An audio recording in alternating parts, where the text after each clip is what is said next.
చలికాలం వర్షాకాలం ఇలా వర్షం పడేటట్టు ఈవినింగ్ టైంలో ఒక చిన్న కప్పు ఇలా సూప్ అయితే తయారు చేసుకొని తాగడం వల్ల ఇన్స్టెంట్ సూప్ అనమాట. ఇవి ప్యాకెట్లు అవైలబుల్గా దొరుకుతాయి ఎక్కడైనా మనకు షాపుల్లోని. ఇలా ఇన్స్టెంట్ సూప్ చేసుకొని తాగడం వల్ల చాలా బాగుంటుందండి. ఇవి వచ్చి నేనైతే వాటర్ యాడ్ చేసుకున్నాం కదా స్టవ్ మీద, ఒక లీటర్ నీళ్ళు, ఒక ప్యాకెట్కి 1 లీటర్ నీళ్ళు అయితే పడతాయి. లీటర్ నీళ్ళు వేడైపోయాక ఆ వేడి నీళ్ళు అయితే వేయకూడదండి, చల్లగా సపరేట్గా తీసుకొని కూల్ వాటర్ వేసుకొని అయితే కలుపుకోవాలి. వేడి నీళ్ళు వేస్తే ముద్దలాగా అయిపోతుంది, కూల్ వాటర్ అయితే కరిగిపోతుంది అనమాట. వెంటనే వేడి నీళ్ళు అయితే వెంటనే ముద్దలాగా అయిపోతుంది. అస్సలు మళ్ళీ తయారు చేయడం కావచ్చు. చాలామందికి విషయాలు తెలియక అలా చేసి చాలామంది అయ్యో రాలేదన్నారు, విన్నాను నేను.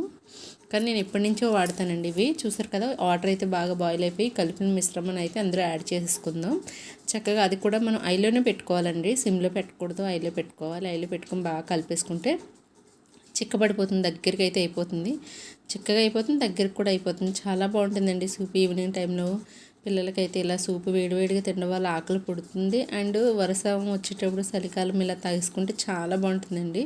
చక్కగా స్కూల్ నుంచి వచ్చేటప్పుడు ఒక గ్లాస్ ఇచ్చినా కానీ భోజనం చేసే ముందు కూడా తాగొచ్చండి. ఆకలి ఎక్కువ పుడుతుంది తాగడం వల్ల, అయితే చాలా ఆకలి పుడుతుంది ఈ సూప్ తాగడం వల్ల. మనం ట్రైన్లో జర్నీ చేసే వాళ్ళకి ఎక్కువ తెలుస్తుందండి. అక్కడ చిన్న గ్లాస్ వచ్చి 20 రూపీస్ తీసుకుంటారు, చిన్న చిన్న గ్లాసు. ఒక గ్లాస్ తాగేటప్పుడు కూడా ఆకలి పుడుతుంది అనమాట. ఈ సూప్ చాలా మంచిది. ఎంతసేపు అన్నా కానీ ఇందులో మనకి ఇంకా మిక్చర్ ఉంటుంది కదా, మనకి మిక్చరీ, రస్కులు ఇలాంటివి అయితే ఈరోజు అయితే లేవు. అవి వేసుకొని తాగితే ఇంకా బాగుంటుంది. చూసారు కదా, నచ్చితే ఒక లైక్ అండ్ షేర్, కామెంట్ అస్సలు మర్చిపోతే. కొత్తగా చూసేవాళ్ళు సబ్స్క్రైబ్ చేయండి please. Like and comment. Bye bye.